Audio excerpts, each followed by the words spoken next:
Foot.fr, fournisseur officiel de football.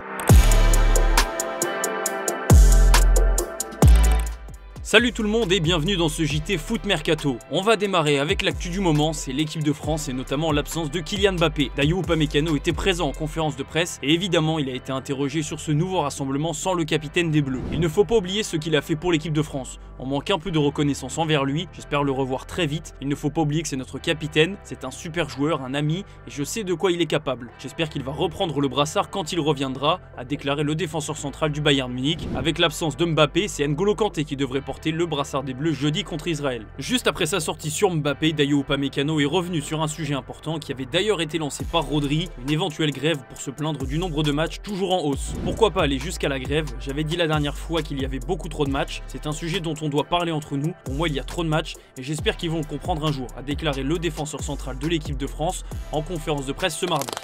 Et avec Upamecano en conférence de presse, on a eu droit à la grande première de Lucas Chevalier. Le gardien du LOSC connaît l'exercice, mais c'était la première fois qu'il y allait avec le survêt de l'équipe de France. Pas de pression particulière pour Chevalier qui a répondu aux journalistes sur ses premiers pas avec la sélection. C'est une fierté, c'est un privilège.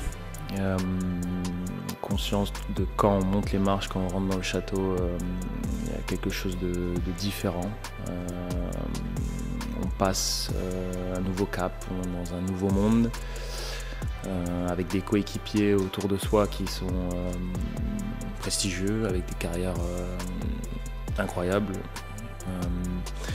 Donc on est là pour apprécier forcément, mais aussi, comme j'ai pu le dire précédemment, de aussi rester les pieds sur terre. Lucas Chevalier en a profité pour parler de son avenir et logiquement on devrait le voir ailleurs assez rapidement. Lille est un très grand club européen mais il y a des étapes au-dessus. Il est certain que lorsque tu joues dans des très grands clubs, tu joues de plus grandes affiches, tu es plus regardé, tu as plus d'exigences. C'est sûr que la place de numéro 1 dépend d'un très bon club, il faut avoir cette lucidité. En tout cas en équipe de France, même si les joueurs font savoir que tout se passe bien, dans le groupe la situation est bien différente. Selon nos informations, Didier Deschamps a perdu du leadership auprès de son groupe, sa communication est loin de convaincre, sa gestion du temps de jeu aussi avec l'Euro à 0 minute de Warren Zaïre-Emery en tête de liste, à tel point qu'il s'est demandé pourquoi il avait été convoqué. Certains clubs ont aussi eu écho d'un travail hors entraînement très léger. L'autre gros problème évidemment c'est le cas Kylian Mbappé. Le vestiaire a remarqué le traitement de faveur dont il bénéficie, et d'ailleurs ça n'empêche pas Mike Maignan de dire clairement ce qu'il pense, c'est pour ça qu'il est devenu en quelque temps l'un des leaders du groupe. Et au passage, c'est pas vraiment le choc des générations qui a motivé la retraite d'Antoine Griezmann, mais bien les choix de Didier Deschamps, notamment son changement de statut soudain pendant l'Euro l'été dernier. Du côté du PSG, on a déjà en tête le mercato hivernal qui arrive très vite. Paris a besoin de renforts, mais ça devrait aussi bouger dans le sens des départs. Milan Skriniar est au PSG depuis 1 an et demi et clairement il n'est pas dans les plans de Luis Enrique. De son côté, l'international slovaque n'est pas contre l'idée d'aller voir ailleurs, surtout que son temps de jeu n'évolue pas vraiment. La presse italienne a parlé plusieurs fois ces dernières semaines de l'intérêt de la Juventus et justement le club turinois a réagi à cette rumeur. En ce moment, nous regardons autour de nous. Nous savons que le marché de janvier est très particulier. Les choses peuvent changer continuellement. Nous arriverons au mercato, nous évaluerons les situations de chacun. Il est encore très prématuré pour en parler, il doit être un joueur disponible et prêt à se remettre en question pour faire partie d'une équipe importante comme la Juventus, a lâché Cristiano Giuntoli, le directeur sportif de la Juve.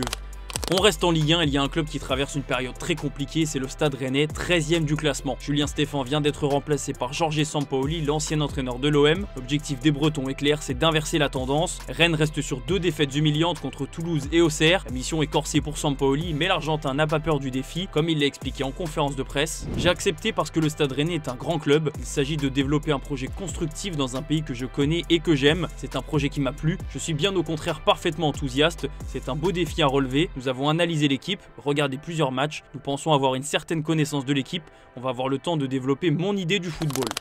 Bon, en revanche, vous semblez un peu moins optimiste que le Stade Rennais. On vous a demandé sur notre site si Sampaoli était le coach idéal pour Rennes et vous êtes plus de 50% à penser qu'il n'est pas l'homme de la situation. Un petit retour sur le Ballon d'Or, Relevo nous a expliqué ce mardi comment Vinicius Junior a appris qu'il ne gagnerait pas le trophée. Le média espagnol détaille un peu la journée, Vinicius a été mis au courant quelques heures avant la cérémonie, c'est la délégation du Real qui est venue lui annoncer chez lui, coup dur énorme forcément, l'info est vite remontée chez les dirigeants du Real et tout le monde a décidé de boycotter l'événement. Et pendant ce temps, Rodri lui a gagné le plus beau trophée individuel de sa carrière. En parlant de Rodri, le milieu de terrain de Manchester City continue sa petite tournée des médias. Le nouveau Ballon d'Or s'est exprimé sur la mini-polémique et la chanson qu'il a fait sur Vinicius.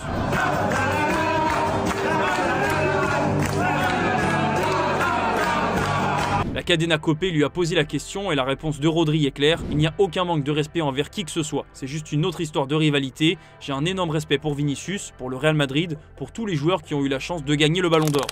Toujours sur Rodri, son avenir est déjà un sujet qui fait parler. L'international espagnol est la pierre angulaire de Manchester City, mais le Real Madrid est intéressé. Donc forcément, pour un joueur qui est né à 30 km du Santiago Bernabéu, c'est pas anodin comme rumeur. Rodri est sous contrat jusqu'en 2027 et dans la suite de son entretien, il en a dit un peu plus sur son avenir. La prolongation avec City n'est pas ma priorité en ce moment. Je veux récupérer et puis nous verrons. J'aime vivre dans le présent. J'ai un contrat avec City et j'y suis très heureux. Depuis que je suis arrivé en Angleterre, j'ai l'impression que c'est ma maison, mais je regarde la Liga et je ne me ferme pas les portes.